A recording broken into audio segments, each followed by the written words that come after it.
হাম আক্রান্ত হয়ে একদিনে আরো 2 শিশুর মৃত্যু হয়েছে, আক্রান্ত হয়েছে 1200-ও বেশি। এই রোগীদের অনেকেরই প্রয়োজন পড়ছে দীর্ঘমেয়াদী চিকিৎসা। এদিকে 2 সপ্তাহের মধ্যেই হাম পরিস্থিতি নিয়ন্ত্রণে আসতে পারে বলে জানিয়েছেন স্বাস্থ্যমন্ত্রী। 3 বছরের সানজিদা আর 8 মাসের সাইফানকে নিয়ে প্রায় 20 দিন ধরে হাসপাতালে পরিবারটি।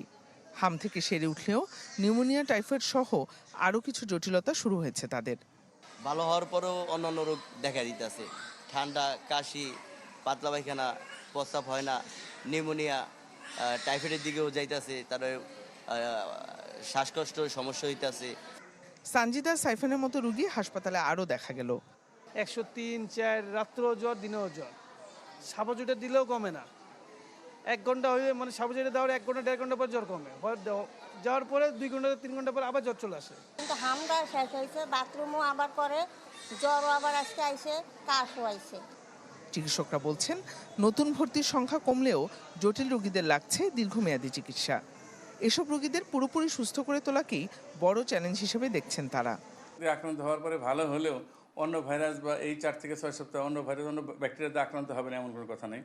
বাড়িতে যাওয়ার পরেও মিনিমাম 4 থেকে 6 সপ্তাহ স্বাস্থ্যবিধি মেনে চলবে, আইসোলেটেড থাকবে, ক্রাউড মানে ঘনবসতিপূর্ণ জায়গা এড়িয়ে চলবে, এবং অন্য কোনো বাচ্চা যদি ইনফেক্টেড থাকে জানা মতে তাদের কাছে যাবে না। এদিকে সকালে শ্যামলী টিভি হাসপাতালে এক অনুষ্ঠানে স্বাস্থ্যমন্ত্রী জানান, আগামী 2 সপ্তাহের মধ্যেই নিয়ন্ত্রণে আসতে পারে হাম পরিস্থিতি। বলেন, 1 সপ্তাহেই টিকার আওতায় আসবে 100% শিশু। 61% কিন্তু আমরা টার্গেট কভার করে নিয়েছি। ইনশাল্লাহ আগামী 1 সপ্তাহে আমরা ফুল কভার করে ফেলবো। অনেক জায়গায় কিন্তু 100% আমরা কভার করে ফেলেছি টিকাটা। আর একটা জিনিস মনে রাখবেন, এই টিকাটা দেওয়ার পরে কিন্তু অ্যান্টিবডি ক্রিয়েট হতে অন্তত 3 সপ্তাহ টাইম লাগে। আমরা আশা করি আগামী 2 সপ্তাহে অ্যান্টিবডি ক্রিয়েট হলে we can bring it down to 0 level.